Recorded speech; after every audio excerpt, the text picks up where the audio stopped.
अस्सलाम वालेकुम, नमस्ते डियर स्टूडेंट। आज हम पढ़ेंगे नाइन्थ फिजिक्स का जो यूनिट 3 है, डायनामिक्स है। उनका लेक्चर नंबर 2 है। वो हम पढ़ रहे हैं न्यूटन लॉज ऑफ मोशन है, उन्हीं के बारे में।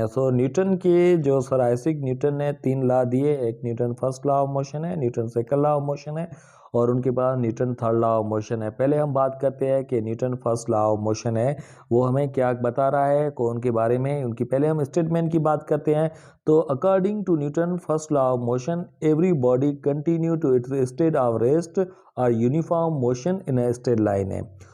कोई भी ऑब्जेक्ट जो है वो अपनी यूनिफॉर्म मोशन से वो ये इसकी स्ट्रेट लाइन में मूव कर रहा होगा या वो अपनी जो है स्टेट रेस्ट वाली स्टेट है उन्हीं के अंदर वो रहेगा। वो कब तक रहेगा? Unless it is acted by an external force है। जब उनके ऊपर हम यहाँ पे एक्सटर्नल कोई फोर्स हम अप्लाई ना करें तब तक वो ऑब्जेक्ट है अपनी स्टेट जो है रेस्ट वाली पोजीशन पे या मोशन वाली पोजीशन पे वो ही रहेगा। अच्छा, उनके बाद यहाँ पे हम देखेंगे कि Newton first law of motion के दो ही पार्ट है। एक हमारे पास है स्टैटिक पार्ट है। अगर कोई बॉडी है, कोई बॉडी रेस्ट के अंदर है तो उन्हीं पार्ट को हम नाम देंगे स्टैटिक है। और दूसरा पार्ट है यहाँ पे हम कहेंगे डायनामिक है। अगर कोई बॉडी यूनिफॉर्म मोशन से मूव कर रही है तो यहाँ पे हम कहेंगे ये इनका डायनामिक पार्ट जो है वो हमें मिल जाएगा। तो पहले हम स्टैटिक पार्ट की बात करते हैं। तो वो क्या है? Every body continue to its state of rest unless it is acted by an external force है। अगर कोई बॉडी रेस्ट के अंदर है तो रेस्ट के अंदर रहेगी जब तक उनके ऊपर हम एक्सटर्नल कोई फोर्स है वो हम उनके ऊपर अप्लाई ना करें। अच्छा, इनका जो एग्जांपल हम यहाँ पे लेंगे, body lying on the table है will remain unless it no external force applied on it. अगर कोई बॉडी है, यहाँ पे हम सपोज करें ये टेबल है, टेबल के ऊपर कोई ऑब्जेक्ट है, कोई ऑब्जेक्ट पड़ा हुआ है तो ये ऑब्जेक्ट तब तक पड़ा रहेगा जब तक हम कोई एक्सटर्नल फोर्स इनके ऊपर ना लगाए। तो ये बॉडी कौन सी पोजीशन में होगी? तो हम यहाँ पे कहेंगे ये रेस्ट वाली पोजीशन में होगी। तो इन्हीं रेस्ट वाले पार्ट को हम यहाँ पे कहेंगे स्टैटिक पार्ट है। और दूसरे पार्ट की हम बात करते हैं तो इनका डायनामिक पार्ट है। डायनामिक पार्ट के अंदर यहाँ पे हम कहेंगे अगर कोई बॉडी अगर यूनिफॉर्म स्पीड से मूव कर रही है तो यूनिफॉर्म स्पीड से मूव करती रहेगी जब तक उनके ऊपर हम एक्सटर्नल फोर्स उनके ऊपर अप्लाई ना करें। तो उनको हम यहाँ पे कहेंगे तो वो अपनी स्टेट है, वो डायनामिक जो वाली पोजीशन है उन्हीं को वो कंटिन्यू करेगी या। अच्छा, उनके बाद यहाँ पे आते हैं इनके एग्जाम्पल की बात करते हैं। तो एग्जाम्पल है a ball is rolled on the ground will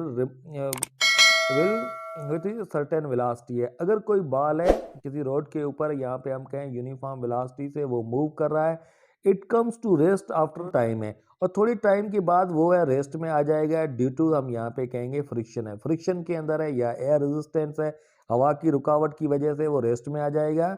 if these oppose force were absent है। अगर ये फोर्स जो है एयर फ्रिक्शन है या हम फ्रिक्शन कहें या एयर रेजिस्टेंस है वो ना होता तो बॉल कंटिन्यू जो है अपनी स्टेट है वो मोशन वाली स्टेट को वो कंटिन्यू करेगा with same velocity for ever है। हमेशा के लिए वो अपनी जो मोशन है मोशन के अंदर वो कंटिन्यू कर अपनी मोशन जो है उनको वो कंटिन्यू करेगा। तो ये हम कहेंगे इनकी जो डायनामिक पार्ट है ये। अच्छा, यहाँ पे हम आते हैं कि न्यूटन जो लॉज है, न्यूटन लॉज को हम यहाँ पे Newton first law of motion को हम यहाँ पे कहेंगे लॉ ऑफ इनर्शिया। इनर्शिया जो है उन्हीं का भी कानून जो है यहाँ पे हम न्यूटन फर्स्ट लॉ को कहते हैं। तो पहले हम बात करते हैं इनर्शिया क्या है। इनर्शिया को यहाँ पे हम कहेंगे कि प्रॉपर्टी ऑफ ऑब्जेक्ट है, किसी ऑब्जेक्ट की ऐसी प्रॉपर्टी है। तो ऑब्जेक्ट की प्रॉपर्टी जो क्या करे, maintain the state of rest और यूनिफॉर्म मोशन है।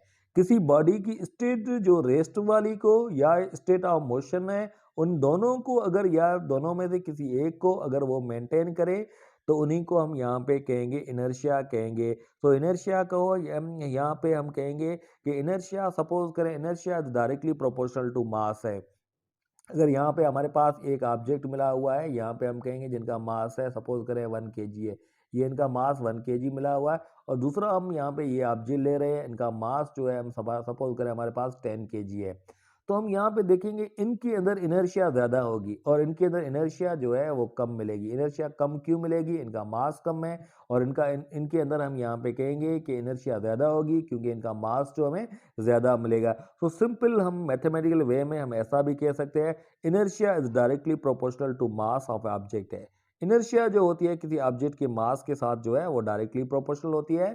तो यहाँ पे इनर्शिया का एक एग्जांपल लेते हैं। सपोज करें हमारे पास एक जो है कंटेनर है, कंटेनर के ऊपर एक जो है यहाँ पे हम कहेंगे कि यहाँ पे बोर्ड है, एक बोर्ड लगा हुआ है और इनके ऊपर एक कोई ऑब्जेक्ट है, यहाँ पे ये ऑब्जेक्ट पड़ा हुआ है।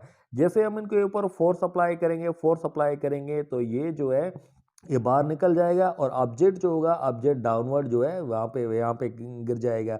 तो ये इनका एग्जांपल है। हम यहाँ पे ये वीडियो है, वीडियो के अंदर हम यहाँ पे देखेंगे जैसे हम फोर्स उनके ऊपर अप्लाई करते हैं तो यहाँ पे ये गत्ता जो है यहाँ पे बाहर निकल आएगा और इनके ऊपर ऑब्जेक्ट है वो सीधा है। ये जो ऑब्जेक्ट है इनके साथ मूव नहीं कर रहा है। क्यों मूव नहीं कर रहा है? ड्यू टू इनर्शिया है, क्योंकि इनर्शिया जो है इन बॉडी की पोजीशन को मेंटेन करती है। तो ये जो है ये डाउनवर्ड है, डाउनवर्ड गिर रहा है, इनके साथ नहीं जा रहा है, क्योंकि हम यहाँ पे कहेंगे ये इनर्शिया की वजह से। अच्छा, वीडियो देखते हैं, वीडियो के बाद हम Newton second law of motion है उनकी हम बात करते हैं।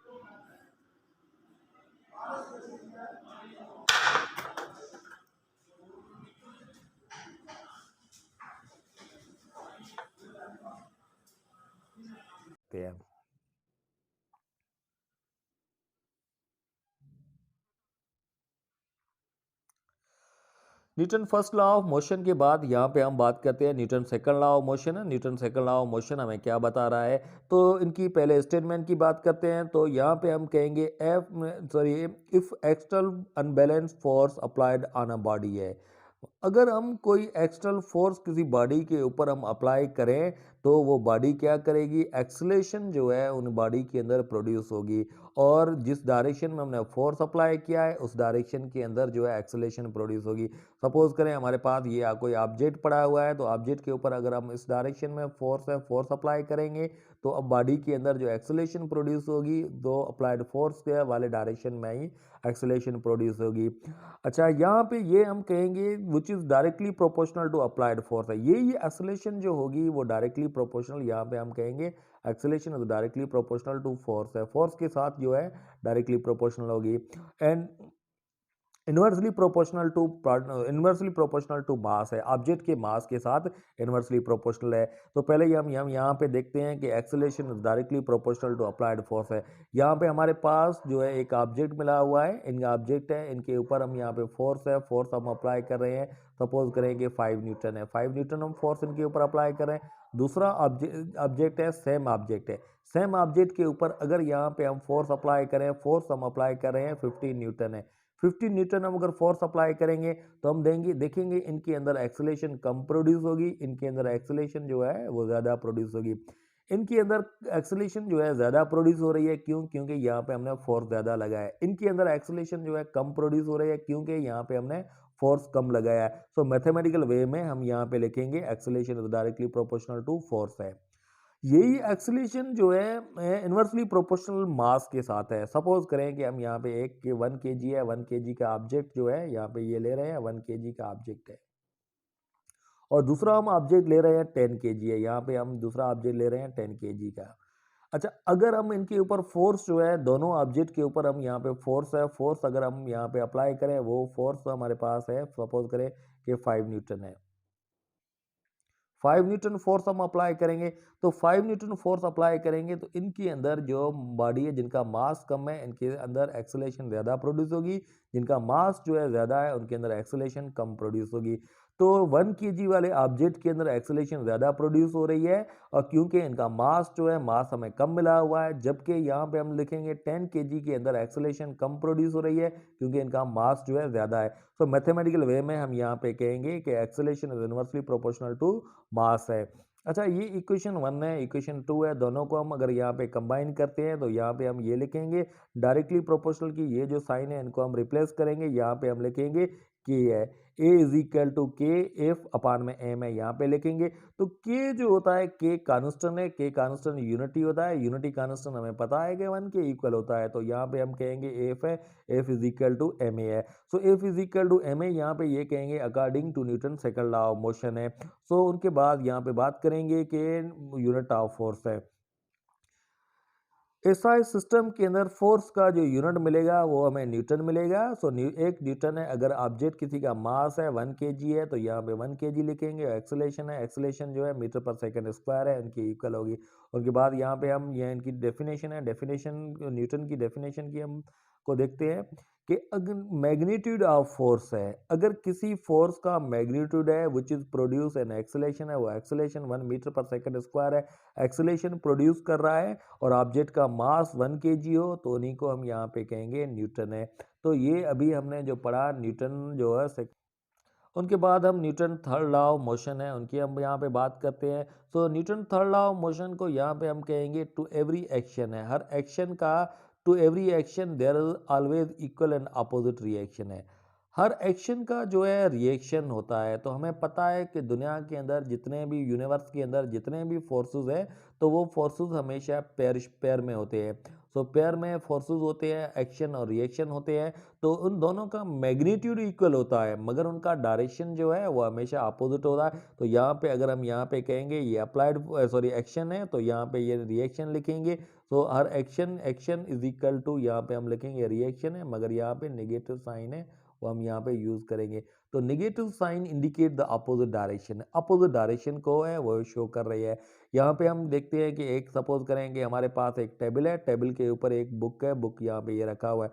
इनके ऊपर दो जो फोर्स है वो लग रहे, एक वेट है, वेट हम यहाँ पे डाउनवर्ड कहेंगे, और दूसरा फोर्स है यहाँ पे नॉर्मल रिएक्शन है, नॉर्मल रिएक्शन जो है यहाँ पे अपवर्ड है, अपवर्ड लग रहा है।